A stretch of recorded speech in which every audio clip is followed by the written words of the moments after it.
first time I realized that something was watching me through words was 3 days before the death of Elias Voss. At the time, I didn't believe in curses, entities, or anything of the sort. I spent my days surrounded by ancient scrolls, fragments of religious texts, and forgotten manuscripts hidden away in private archives. My job was simple: translate what almost no one else could read. But there is a difference between translating dead words and awakening them. My name is Daniel Arendt, and for more than 15 years I worked for collectors, universities, and foundations that recovered ancient documents. I liked the silence of that profession. I liked the feeling of opening something that had remained closed for centuries. Most manuscripts were disappointing: letters, records, repeated prayers. Nothing that justified the rumors that always surrounded such documents. That was why I accepted Elias's project. He came to see me on a rainy October afternoon. I remember it perfectly because the rain seemed to make no sound that day. The drops struck the window of my office, yet everything felt muffled, distant. Elias entered carrying a dark wooden box. He was a thin man with tired eyes, the kind of appearance that suggested he hadn't slept in weeks. He placed the box on my desk. "I need you to translate this." "Where did it come from?" He took several seconds to answer. "It doesn't matter." That was already strange. People who possessed ancient artifacts usually loved telling stories about their origins. Elias did not. He seemed uncomfortable just being near the box. When he opened the lid, I felt an ancient smell escape from within. It wasn't the smell of mold, nor of aged paper. It was something different, something dry, like the air of a place that had been sealed for a very long time. Inside was a collection of pages stitched together with darkened threads. The material did not look like paper, nor did it look like leather. I ran my fingers across the surface and felt an unexpected chill. Elias noticed. "You felt it too." It wasn't a question. It was a statement. I withdrew my hand immediately. "What language is this?" "That's why I'm here."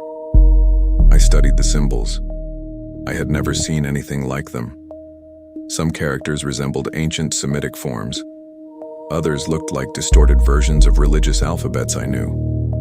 But something was wrong. The symbols gave the impression of moving whenever I looked away. A visual effect, I thought. Nothing more. I accepted the job. It was my greatest mistake.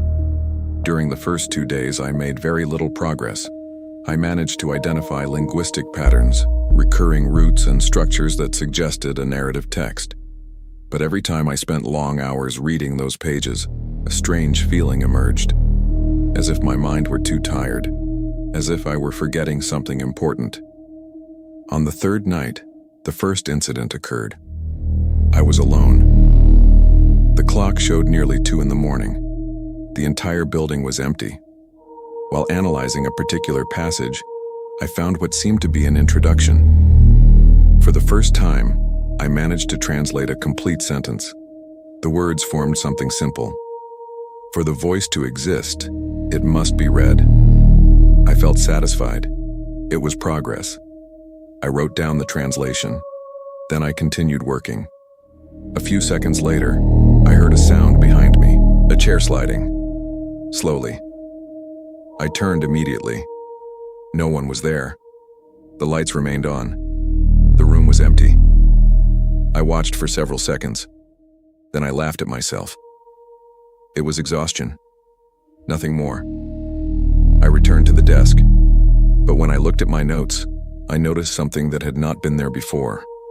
The sentence had changed. I was absolutely certain of what I had written, but now it was different.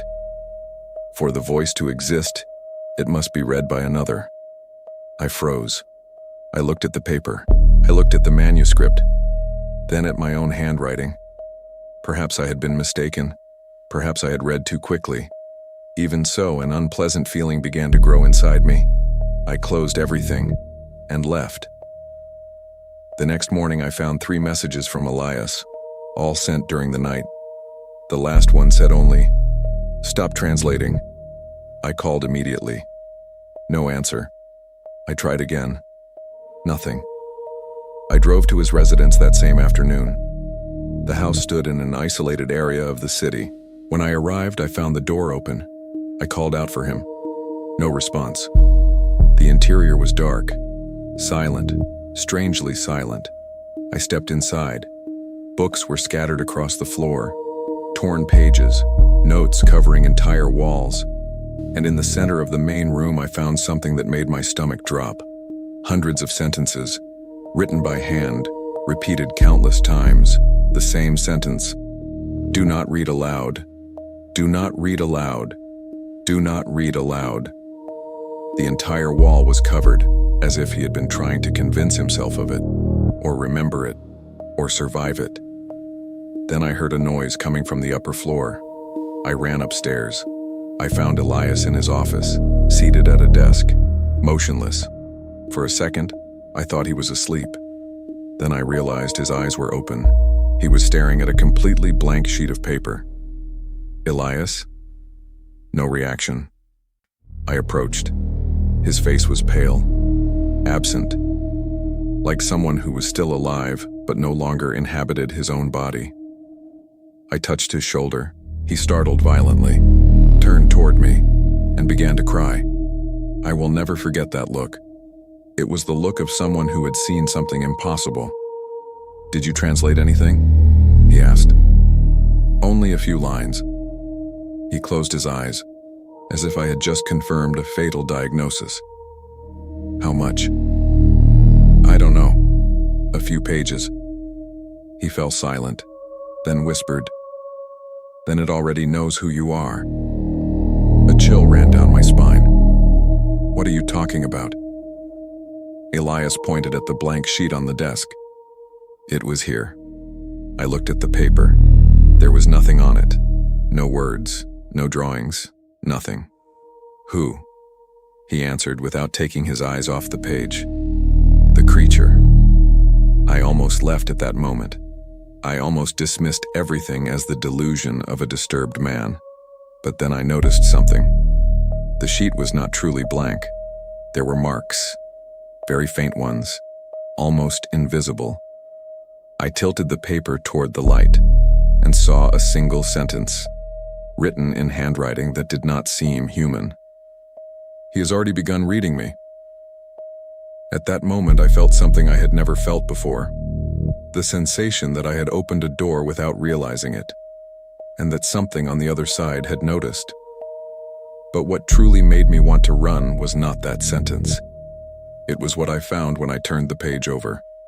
Because on the other side there was a different message. A message that seemed to have been written for me. And it contained my full name. My heart began to race. For several seconds, I stared at those letters, unable to say anything. My name was there. Not just my first name, my full name, written perfectly, as though whoever had left that message had known me for years. The entire sentence read, Daniel Arendt will continue reading. I looked at Elias. Did you write this? He shook his head. I would never write someone's name on that paper. Then who did? His expression changed. It seemed that even answering that question required courage. It wrote it. I wanted a rational explanation. I needed one. But no rational explanation could answer something simple. How had my name appeared there? Elias stood up. His hands were trembling. You need to destroy the manuscript. First, I want to understand what's happening. No, you don't. The answer came too quickly, like someone who had already made that exact mistake. Before I could insist, he opened a desk drawer and pulled out a thick notebook. Its pages were filled with notes, dates, translations, symbols, observations written in haste. Take this. What is it? Everything I discovered before I stopped. I flipped through a few pages. There were dozens of references to the same term, a word repeated countless times. Valtor. I asked what it meant. Elias took a deep breath. It's not a name. Then what is it? It's a description. I waited. It means something close to the one who exists within language. I felt immediate discomfort. That doesn't make any sense. I know. He looked exhausted. None of this does. I returned home carrying the notebook. I spent the rest of the day reading through the notes. At first, they seemed like delusions, but the further I read, the more I noticed a pattern. Elias was not merely recording translations. He was recording changes, small alterations in texts, words appearing on blank pages, messages showing up in closed books, sentences changing places, as if something were using any form of writing to manifest itself. The most disturbing part was in the final pages. There, his handwriting became irregular, terrified. The notes began to resemble cries for help. It cannot speak without text. It cannot appear without being described. Every reading strengthens its presence. And one sentence had been circled dozens of times. Do not finish the translation. I spent hours staring at that, trying to find a mistake, some inconsistency, but the truth was that part of me had already become too curious, and curiosity had always been my greatest weakness. That night, I returned to the manuscript. I told myself it would only be for a few minutes. I merely wanted to confirm a few hypotheses. Nothing more. The problem was that I found an important passage almost immediately. A passage that seemed to explain the origin of the text.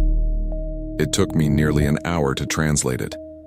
When I finished, my blood ran cold. The passage said, "He was imprisoned where no creature could escape. Between symbols, between sentences, within the memory of men, without a body, without form, without a voice, waiting to be reconstructed." I sat frozen. Those words seemed written specifically to provoke the exact reaction I had. Even so, I kept reading. That was when something impossible happened. I heard a page turn, by itself. The sound came from behind me. Clear, unmistakable. I turned immediately. There was an open book on a distant shelf. A book I was absolutely certain I had left closed. I rose slowly, approached it, looked at the pages. One of them contained only a single line, a line I had never seen before. One more sentence. My stomach dropped. I closed the book, stepped away. I tried to rationalize it. Maybe someone had written it. Maybe I had written it myself and forgotten. But then I noticed something else. The sentence was being written at that very moment. The ink was still appearing, letter after letter, right before my eyes. One more sentence and I will be closer. I stepped back. The chair fell behind me. The sound echoed through the apartment. And in that instant, I became certain that Elias was not insane.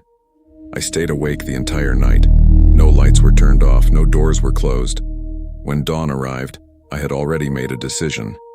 I needed to discover the truth, even if it was dangerous, especially because now it seemed interested in me. Over the following days, I immersed myself completely in the translation. I began ignoring phone calls, canceling appointments, forgetting meals. Everything revolved around that manuscript. The more I translated, the more the text revealed, and the more strange things happened. Words appeared on fogged mirrors. Messages surfaced on the dark screen of my computer. Notes I did not remember writing appeared in my notebooks. Always the same idea. Always the same presence. It wanted to be read. It needed to be read. On the sixth night, I dreamed of an impossible library. Endless corridors, infinite shelves, millions of books, and a constant feeling that something was walking among them, without making a sound, without being seen, yet always watching. I woke in terror, sweating. The room was dark. My clock read 3:17 a.m. That was when I noticed something. My notebook was open on the desk. I was absolutely certain I had left it closed. I stood up, approached it. A new sentence occupied the page, written in that same impossible handwriting. You saw me. The air seemed to vanish from the room, because I truly had seen it. Not the creature, but the place, the library. That had not been a dream. It was a memory. a memory of some place where that thing existed. I spent the next few days trying to find a way to stop everything. But the more I researched, the more I discovered a terrible truth. The manuscript was not a prison. It was a reconstruction. Every translation restored parts of the entity. Every sentence recovered fragments of its existence. It was like assembling a body out of language, word by word, description by description. And I had already gone too far. By the time I understood that nearly half the text had been translated. Half. That meant half of it already existed.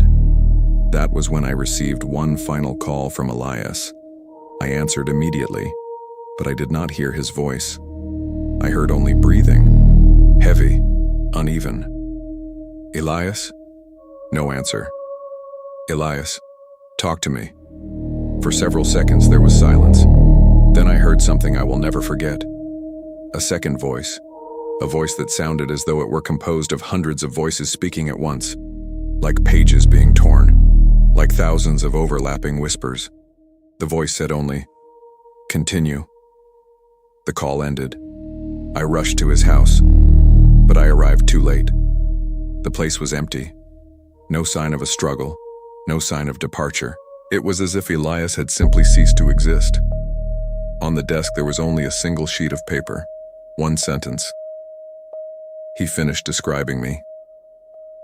I stared at those words for a long time, because I finally understood something. Elias had not disappeared despite the translation. He had disappeared because of it. And if that sentence was correct, it meant the creature no longer needed him. The problem was that now it needed me.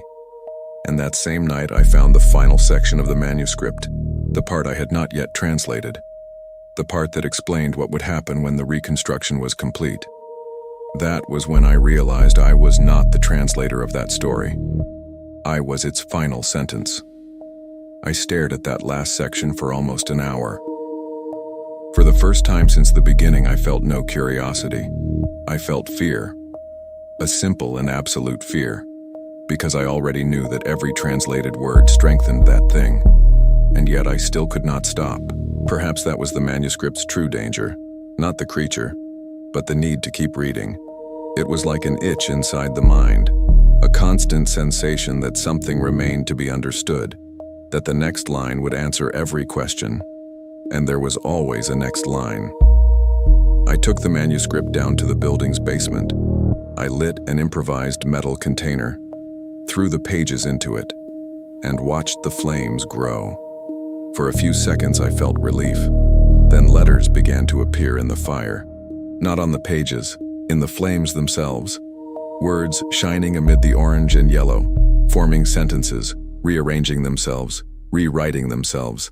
The pages burned, the words did not.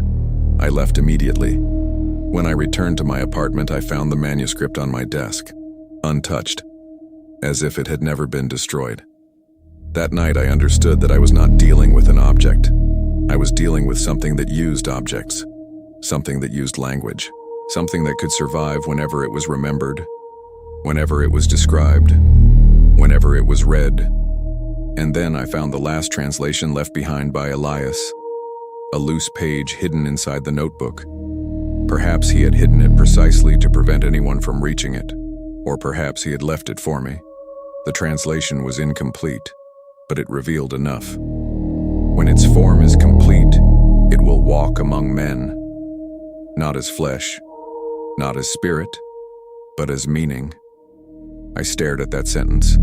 It seemed absurd, until I realized what it truly meant. The creature did not need a body. It did not need to appear in a doorway. It did not need to emerge from the darkness. It existed within understanding, within the mind, within words. Every person who understood its description would begin carrying it, like a living idea, like an infection made of language. That was when I noticed something even worse. The most recent translations were not being done by me, at least not consciously. My computer contained files I did not remember creating. Entire pages translated, complete passages, hundreds of lines, all produced during hours when I was asleep, or thought I was. I began recording my room at night. I needed to know what was happening. I needed to see. The next morning I watched the recording and wished I had not. The video showed my room at 2:13 in the morning. I was asleep. Everything seemed normal. Then my eyes opened. Suddenly, at the same time, without any sign of waking, I sat up in bed, got to my feet, walked to the desk and began writing. For nearly 3 hours, without stopping, without hesitation, without consulting any reference, without opening the manuscript, I simply wrote. When the recording reached its end, I saw something that almost made me shut off the screen. Just before returning to bed, I stopped, looked directly at the camera, and smiled. It was not my smile. It was something strange, artificial, like someone trying to imitate a human expression. Then the figure in the recording spoke. I turned up the volume and heard my own voice say, "Not much longer." I shut the computer. My hands were trembling. In that instant, I understood that I was not merely translating the creature. It was using me to complete its own reconstruction. The following days were a blur. I barely slept. I barely left the house. Messages began appearing everywhere, on packaging, in newspapers, on receipts, in video captions, even in books that had never contained those sentences. Always the same message. Always the same promise. Not much longer. Then came the final night. The night when everything ended, or began. I no longer know. I was alone. The manuscript opened before me. The final section translated down to the very last line. Only a single passage remained. A single sentence. The last one. The sentence that would complete the text. The sentence that would complete the creature. I spent nearly an hour staring at those words, knowing exactly what they meant, knowing exactly what would happen. I thought about destroying everything again. I thought about running. I thought about tearing out the pages. But something inside me had already understood an unavoidable truth. I never had a choice. Perhaps Elias never did either. Perhaps every translator before us had reached the same point. Because that thing did not wait to be set free. It built its own freedom, using people, using readers, using curious minds. I looked at the final sentence, took a deep breath, and translated it. The words meant, "The one who finishes the reading shall become the door." The exact instant I understood its meaning, the lights went out. All of them. At the same time. The apartment plunged into darkness. But I could still see. Because there were words everywhere. Words glowing on the walls, on the ceiling, on the floor. Thousands of them. Millions of them, forming impossible corridors, infinite shelves, the same library I had seen in my dreams. Only now I was inside it, and I was not alone. Something moved among the shelves. For the first time, I saw it, or at least, I saw enough. A form composed of sentences, symbols, fragments, entire paragraphs moving like muscles, eyes made of layered pages, a silhouette built from language. It was not a creature using words. It was the opposite. The words were the creature. It stopped in front of me, and I understood something without a single word being spoken. It did not want to kill me. It never had. It only needed to exist. And to exist, it needed to be known, understood, read. Then it touched my forehead, not with a hand, but with a sentence, a single sentence. And in that moment, I saw everything. I saw centuries of readers, translators, scribes, forgotten monasteries, buried libraries, men trying to destroy the manuscript, others trying to complete it, all of them believing they were the protagonists of the story, without realizing they were merely chapters. When I came back to myself, I was sitting on the floor of my apartment. The lights had returned. The manuscript was gone. The library was gone as well. Everything seemed normal, except for one thing. I could hear words, not sounds. Words, as though entire texts were breathing around me, as though every book contained something alive, as though every sentence watched in silence. Since then, I have never found the manuscript again, but sometimes I wake in the middle of the night and find pages written on my desk. Pages I do not remember producing, pages that describe impossible places, people who do not exist, and things that should never exist. I never publish them, I never show them to anyone, because now I understand exactly what Elias tried to prevent. I understand why he wrote those desperate sentences on the wall. I understand why he tried to warn me. There is only one problem. Recently, I began noticing that some of those pages disappear, and weeks later, I find fragments of them in places I have never been, in books, in magazines, in texts written by strangers, as though they were spreading on their own, as though someone were continuing the work, or as though it were continuing itself. And if you have made it this far, there is something I need to admit. For a long time, I believed I had finished the translation on that final night, but yesterday I found a new page on my desk, a page that had not been there before, a page containing only a single line, a line I still cannot forget, because it was written in the same impossible handwriting from the beginning. And it said, "Now that you understand me, I exist inside you as well."